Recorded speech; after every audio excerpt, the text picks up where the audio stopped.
Welcome, everyone! The dilapidated wooden house witnessed a wedding. James gave up his billion-dollar throne, choosing Diep's copper ring and bracelet. They believed that with their biggest enemy captured, they would have a peaceful, clean life. But were they wrong?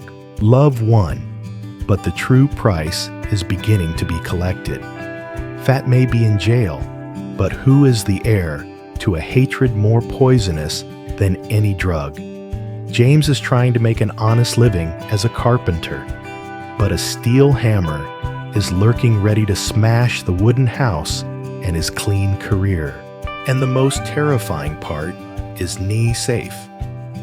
Is the baby in Diep's belly, growing up under the shadow of a curse from the crime family? Who is watching them? What enemy has escaped? Justice, disguised as an innocuous party. If you thought they had a happy ending, you were wrong. This is only the dawn of a new war.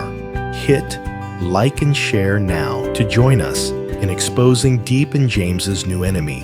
Subscribe to the channel and turn on notifications to witness the shocking evidence and the unexpected ending of the chapter. Reconstruction, the price of peace. Following the mental shock from the phone call, Mrs. Lamb went completely silent. James knew this silence was not a sign of forgiveness, but the digestion of pain. Knowing that the man she loved had ordered the killing of her son was a fatal wound that no luxury could heal. James didn't call back. He had sown the seed of truth. Now was the time to let it germinate in his mother's soul. Life in the wooden house continued. Justice had won, but it left behind scars and emptiness. A few weeks later, the trial for James's father and his criminal network took place. James decided to testify publicly, an act that required extraordinary courage. He stood tall not as the heir to an empire, but as a whistleblower and a victim. He recounted the details of the ledger, the harvest map, and how his father had ordered Fat to kill him. His testimony shook the entire courtroom. James's father, once an arrogant man, now looked old and haggard in his prison uniform. Upon hearing his son accuse him, he no longer denied anything, his face only holding boundless hatred. The punishment of the law was strictly enforced, fitting the crimes of human trafficking and attempted murder. Diep, sitting in the audience, tightly held Mrs. Huyen's hand. She was no longer afraid. She felt a sense of peace seeing James finally freed from the burden of his name and his criminal family. She hadn't just saved a man. She had helped deliver justice. After the trial, James and Diep returned to the wooden house. The public knew them as silent heroes. They refused all interviews, choosing peace and anonymity over fame. As the months passed, the wooden house truly became a peaceful home. James used his skills and knowledge to help Mrs. Huyen expand her small artisanal woodworking and organic farming business. He was no longer the millionaire entrepreneur. He was a patient husband, father, and carpenter. Diep, with her intelligence and sharp wit, started an online tutoring job for rural children using James's old computer. She didn't need money. She needed meaning. She found joy in sharing light with the dark places. Ly, who now had a true father, became more active and happier than ever before. She often sat next to James trying to hammer nails and learning how to build a sailboat. The copper ring on Diep's hand was no longer just an engagement token. It was a symbol of choice, the choice of love, truth, and simplicity. One night, James and Diep sat by the fireplace. "Do you see?" Diep said. leaning her head on his shoulder. I used to think love was a price to pay a sacrifice. Now I know it's a reward. It's the freedom to be myself. James kissed her hair. I used to think power was life. But life is mornings spent with you and Nye, the smell of wood shavings and the sound of birds singing. I owe you my life, Diep. About 6 months after the trial, a letter arrived at the wooden house. It wasn't a luxurious envelope, but a handwritten crumpled note. It was from Mrs. Lamb. The content of the letter was brief. She had sold the mansion, abandoned the elite social circle, and was living in a small apartment. She used the money from the sale to establish a charity fund to help victims of human trafficking and their families, a belated attempt to atone for her husband's sins. James, I went to visit Fat and your father in prison. Your father still hates you, but Fat cried. He said that they were all just victims of blindness and greed. Your father ruined many people, including himself. I spent 6 months rereading old news, reading what your father had done. I went to Songhoi village. I saw what Diep saw. I cried a lot, not because of loss, but because of the shame of having lived in darkness for so long. You chose the light, James. I was wrong to call Diep a gold digger. She is your light. She saved you. I want to see you and her again, not to apologize because an apology is not enough, but to say that I've begun to understand. A week later, an ordinary taxi stopped at the end of the dirt road. It wasn't the luxurious black Mercedes anymore. Mrs. Lamb stepped out. She wore a simple cotton outfit, her hair neatly tied back and no makeup. She had lost her air of authority, but had found a measure of humility. James Diep and Mrs. Huyen were sitting on the porch having tea. When Mrs. Lamb approached, the atmosphere became tense. This time, Mrs. Lamb did not look at the wooden house with contempt. She looked at it with respect. "Hello, Mother," James said, standing up. Mrs. Lamb looked at James, then at Diep. Instead of speaking, she knelt before Diep. I apologize, Diep. Mrs. Lamb said, her voice trembling. I insulted you, called you trash. You are not trash. You are an angel who saved my son from hell. You are the one who brought justice to the innocent. I was the blind one. Please, forgive me. Diep helped Mrs. Lamb up. That is in the past, Mrs. Lamb. You have found the truth. That is what is most important. Mrs. Lamb looked at Mrs. Huyen. Mrs. Huyen, I apologize for my harsh words. You are the mother who raised a brave daughter. Mrs. Huyen smiled kindly. You don't need to apologize, dear. Just living truly is enough. Mrs. Lamb finally sat down, accepting a cup of hot tea offered by Mrs. Huyen. For the first time, she was not a woman of power, but a mother seeking reconciliation. Nye stepped out curiously, looking at the new woman. James took Nye's hand. Nye, this is your grandmother, James said softly. Mrs. Lamb looked at Nye, her eyes suddenly shining. She couldn't fully compensate Diep, but she could start by loving this grandchild. Hello, Nye. I'm so happy to meet you. Nye smiled shyly. Grandma, do you like sailboats?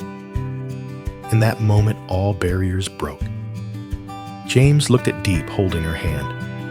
They knew the road to healing was long, but it had begun. Mrs. Lamb would never live in the wooden house, but she would become a part of this new family, one built not on money or power, but on truth, forgiveness, and love. The revenge of the elite never found the wooden house. They were too busy dealing with the collapse of the criminal empire and their own reputations.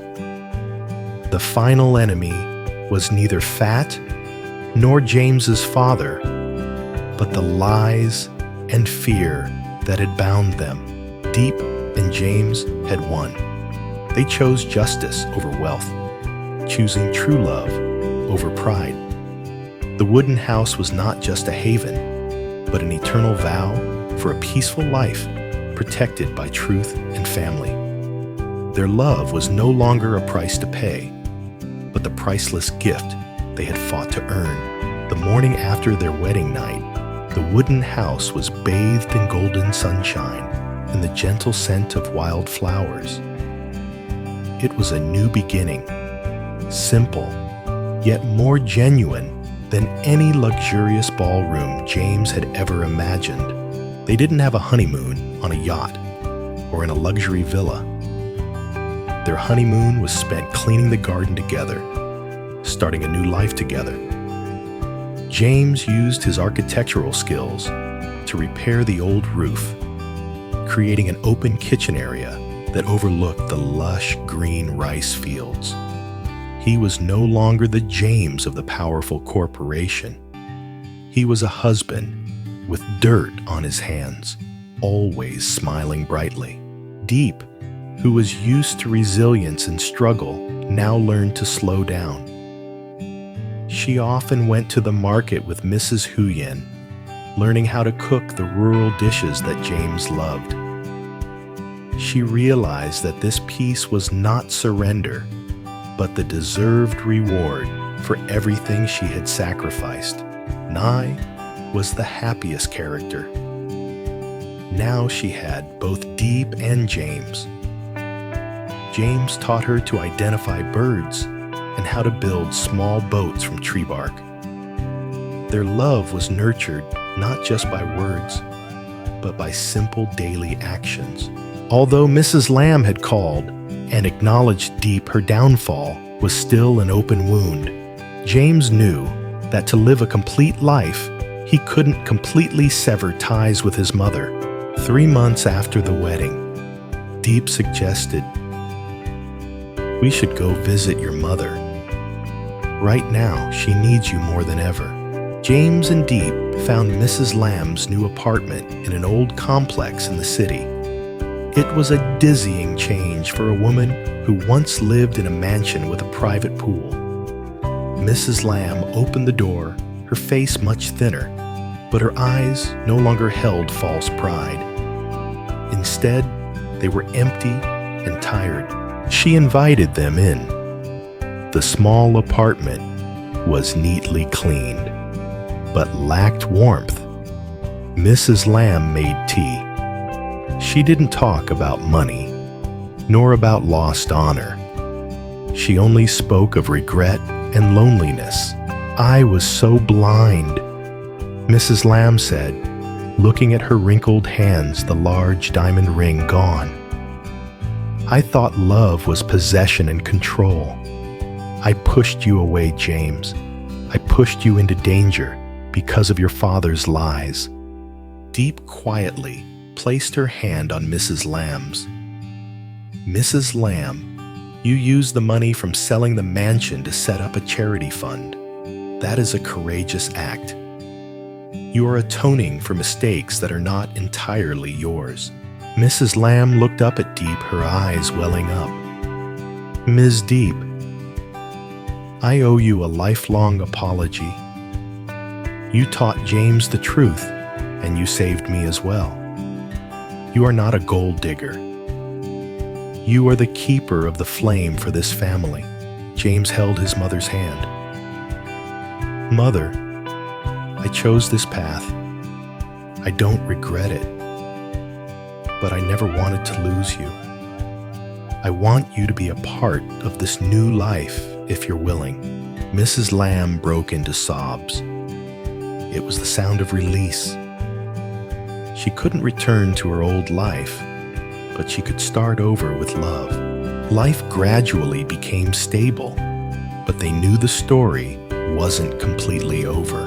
A few months after the visit to Mrs. Ly Tu Diep had joyful news. She was pregnant. This news brought immense happiness. For James, it was the symbol of the future he had fought to achieve, a future free of guilt, free of running. Diep smiled radiantly, holding her belly. This is the proof that we won James. Our child will be born in truth. They shared the news with Mrs. Lamb over the phone. Mrs. Lamb cried, but this time they were tears of joy. She promised to visit, not by Mercedes but by bus. However, happiness could not make them complacent. The criminal network had collapsed, but remnants still lurked. One afternoon, as James was fixing the fence, he noticed a black car parked quite far away, its headlights flashing and then immediately turning off. It was a silent warning. Diep, with her keen awareness, noticed small disturbances in Mrs. Huyen's life. Mrs. Huyen received a strange package. Inside was a secretly taken photo of Nhi playing in the yard with a message cut out from a newspaper. The price has not been fully paid. James and Diep looked at each other. They knew this was the revenge of Fat. Even in prison, he could command outsiders or another high-ranking member of the network. They had brought down someone trying to sow fear. I can't let our life be ruined again. James said, his voice resolute. I know, Diep replied. We can't keep running, but we have to protect Nhi and the baby.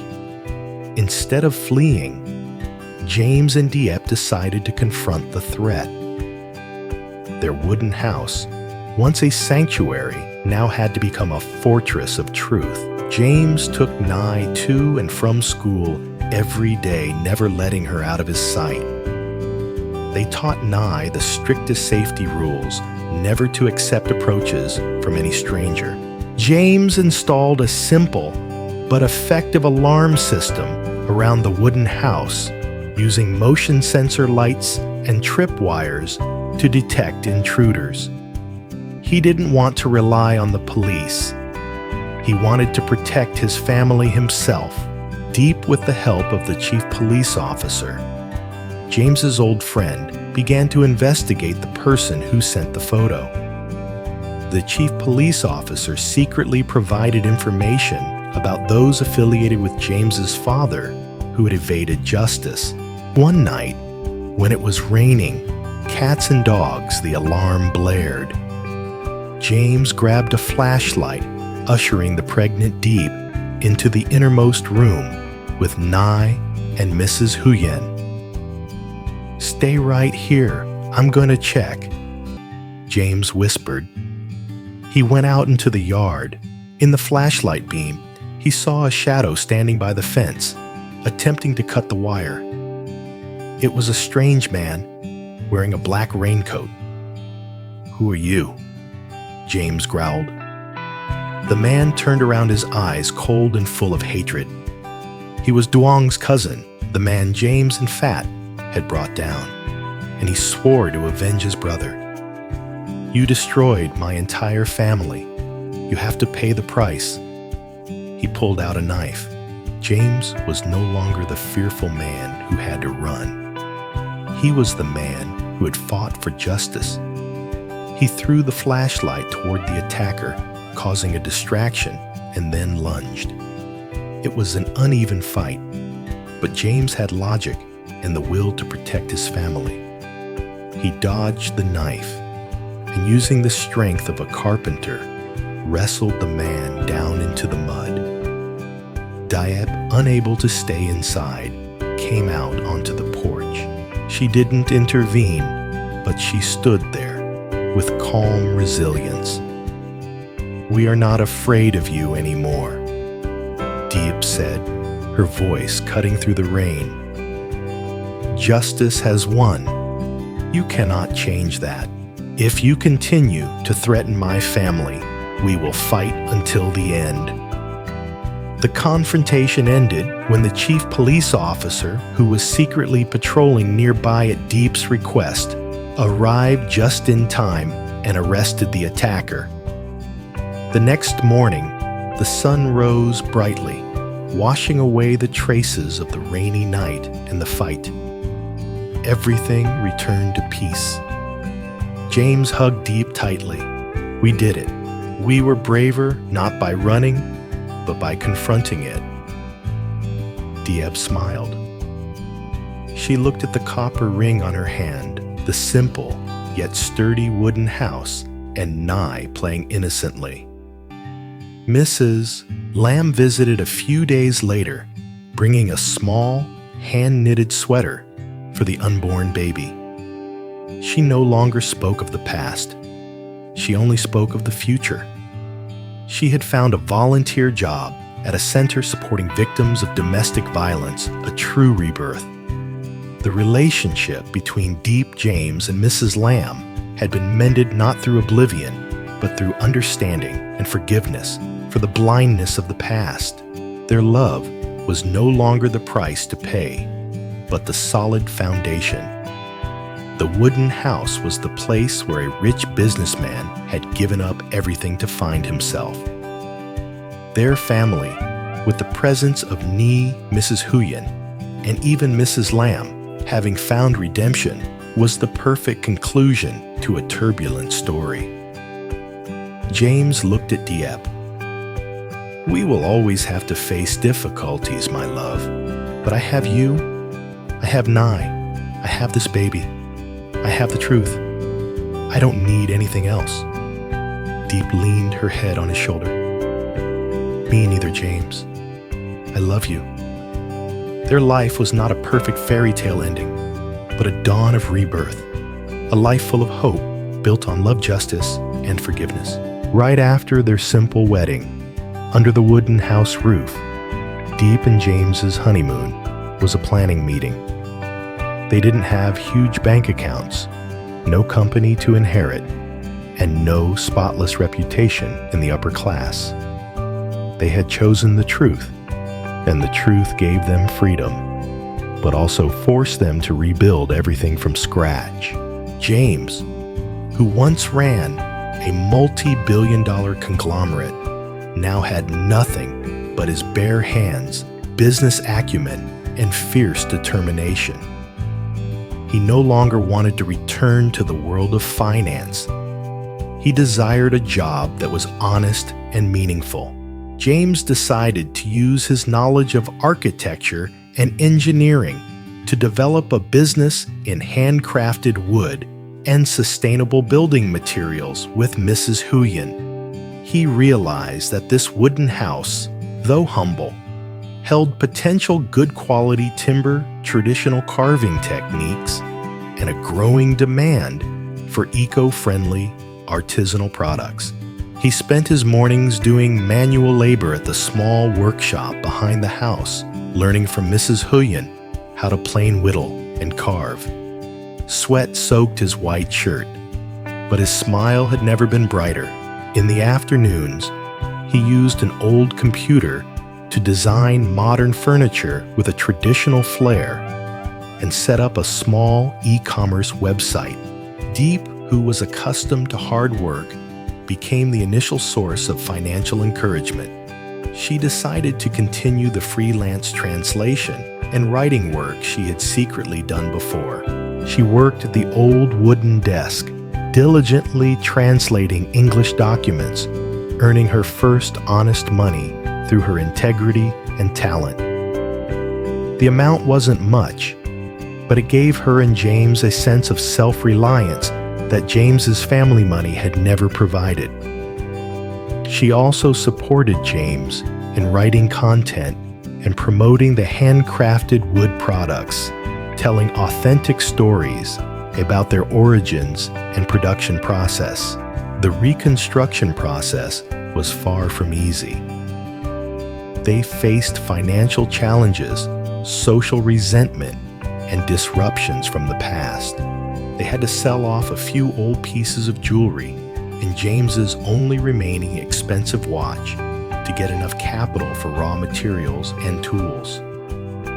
As a new business, they struggled to find customers.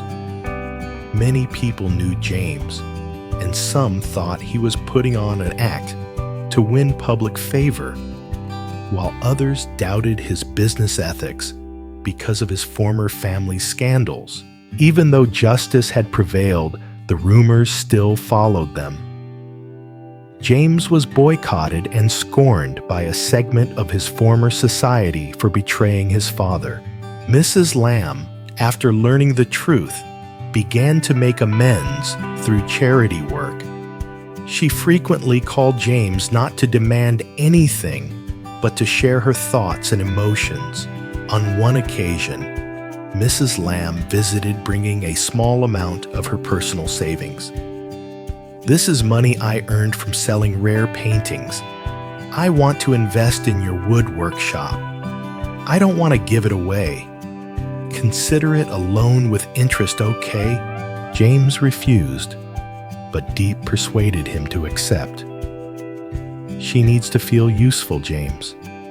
It's her way of healing. Let her be a part of this genuine new beginning." Through all the difficulties, Diep and James's love was the most solid foundation. They learned to work as a team. When James felt discouraged because orders were canceled due to malicious rumors, Diep hugged him and said, "They are not buying your product. They are buying your truth and your justice. We only need one trusting customer to start." Diep helped James connect with environmental and social organizations where people appreciated the transparent origin and sustainability of their products. They named their wood workshop Unsung, the Light, a reminder of what they had fought to achieve. Their persistence gradually paid off. A small newspaper specializing in green living wrote a touching article about their story, not as tabloid fodder, but as a narrative of redemption and courage. Orders began to trickle in small but steady and genuine.